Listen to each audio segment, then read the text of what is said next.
All right, everyone, welcome back to Raiders Talk. This is episode 2. Today we're talking about the varsity basketball predictions against Tuxedo and also the MLB free agents / lockout. I'm your host, Ryan, along with Seth, and today we're going to talk about the varsity basketball games first. So, I know you're going to this game. What do you expect out of the Raiders today? I mean, currently I'm expecting for them to, let's pray that they destroy Tuxedo, because I know for the varsity basketball team, Tuxedo is, I would say, at least I think they're a okay school, a good school, but I know that here at O'Neill, our varsity team is a lot better than Tuxedo, and I think they should be able to dominate early and then keep that pace going for the entirety of the game.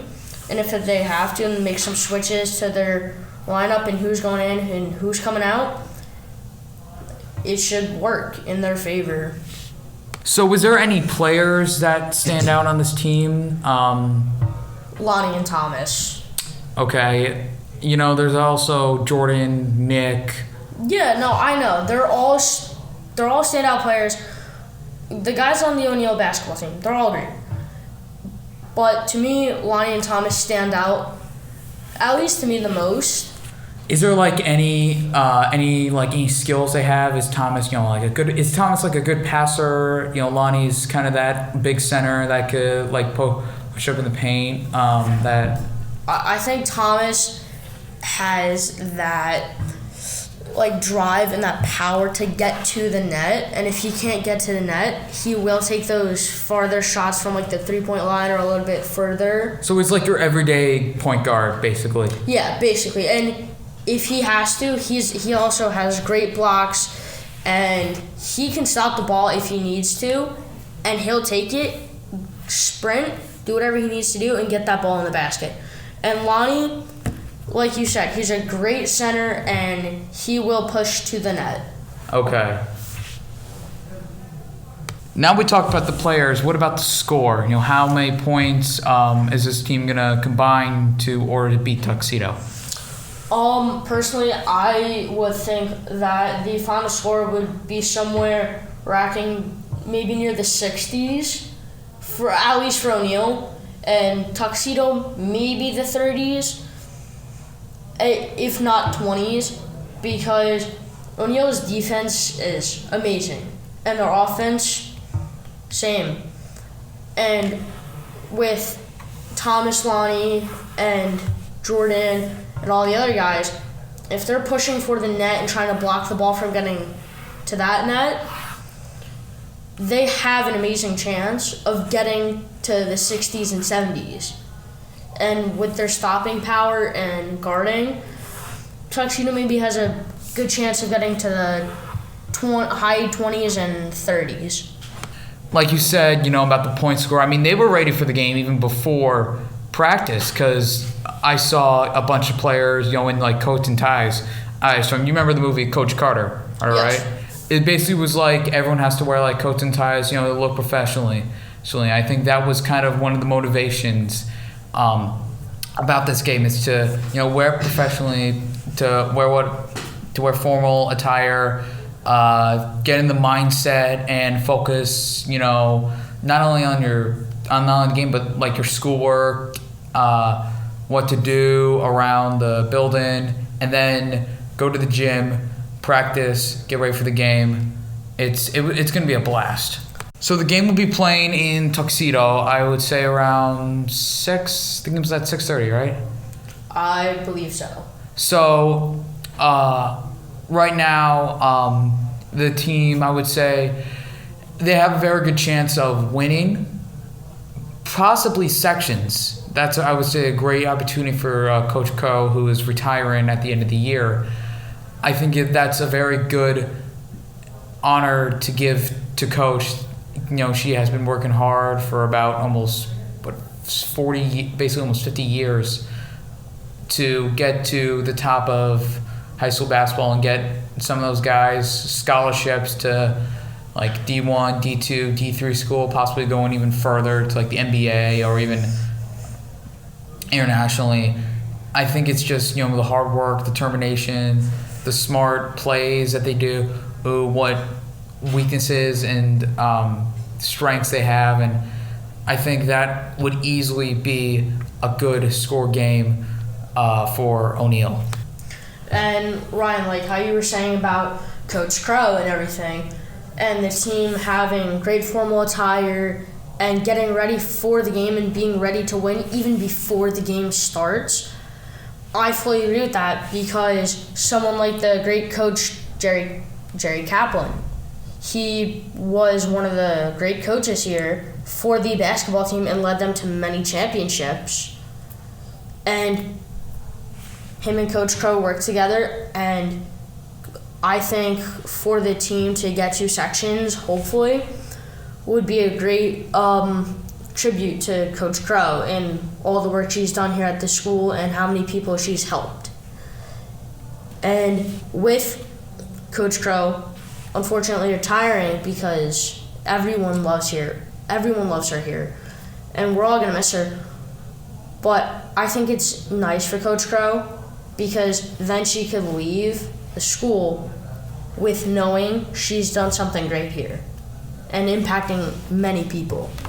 Now we're going to talk about the MLB free agents. There were a lot of free agents over this offseason. Marcus Semien and Corey Seager going to the Rangers. That is good and also pretty bad, because the Yankees were really targeting Corey Seager. I really want to see him in pinstripes, as a Yankee fan myself. But also Semien on the Blue Jays for 1 year, MVP finalist. That is a great middle infield for Rangers, who was planning to rebuild after getting rid of, Joey Gallo and Lance Lynn. Now have 2 guys who are going to probably be there for almost an entire franchise.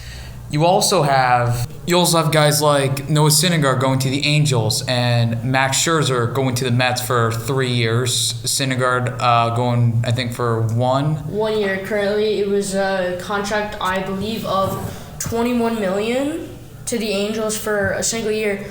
It was an unfortunate loss of the Mets agency, but because we're getting Max Scherzer for 3 years for was it $48 million? Yeah, I would say $48 million, because that's almost half the payroll of the Pirates, the Orioles, who are one of the lower teams, even though they kind of did some minor pickups by getting, the Orioles getting Rougned Odor for a year. They got Greg Allen. The Yankees did a lot of unexpected moves. They got rid of Andrew Velazquez, a shortstop that at the kind of the end of the season was one of the biggest parts of the B team. Was a big part of next man up. He was great defensively, great offensively. He was going to be like maybe like an everyday shortstop if we didn't target like those higher shortstops, but we did send him to the Angels alone. Then a few days later, or a week later, or even 2 weeks, got rid of Tyler Wade, a speed guy who was basically like a utility man who could give you a pinch runner. He can steal bags, he can drive, he could run to home plate probably like in like a second or something. But then also getting rid of another speed guy, Tim LaCastro, to the Red Sox. He didn't spend a lot of time as a Yankee because he tore his ACL in one game that missed his entire season. Also getting rid of probably the biggest piece of the B team was Greg Allen. Bat was amazing. I remember seeing him. He didn't hit in a big triple against the Mariners. That was definitely the biggest hit I've ever seen of his. And also, getting rid of some minor guys like Chris Giddens, who was only on the team for he should have kind of started. All right, now finally we're going to talk about the new MLB lockout. They didn't agree, the MLB and the MLB Players Association did not agree to a new collective bargaining agreement that has sent him back to a player lockout. No players can meet with any coaches or therapists about like rehab and practicing.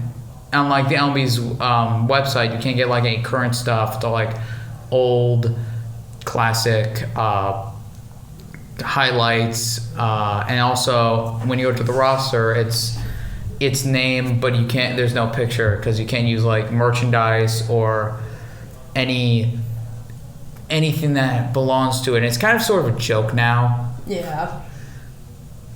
I fully agree with that. I think the no pictures on like the icons for the rosters, I don't think that even should really happen, because you want to know who's part of your team. You want to know who they look like. You want to know what they look like and how they're going to be with the team. And if you're a fan of that team, you want to know who you're rooting for. You don't just want to root for some blank icon that you don't even know what they look like. You might know their name and their number. You don't know what they look like. Yeah, I mean, that's kind of a good decision. And it really is sort of kind of a tough time for baseball, but it really was a big slap in the face for baseball fans and for us and for a lot of people, just to see, no baseball activities, no free agent moves, or not even, it might even cancel the season. Thank you all for tuning in to Raider Talk podcast number 2. Ryan, thank you for hosting. That was an amazing job. We will meet again next week. Do this again. This was awesome. Yep. So everyone have a good night, good day. Thank you all very much.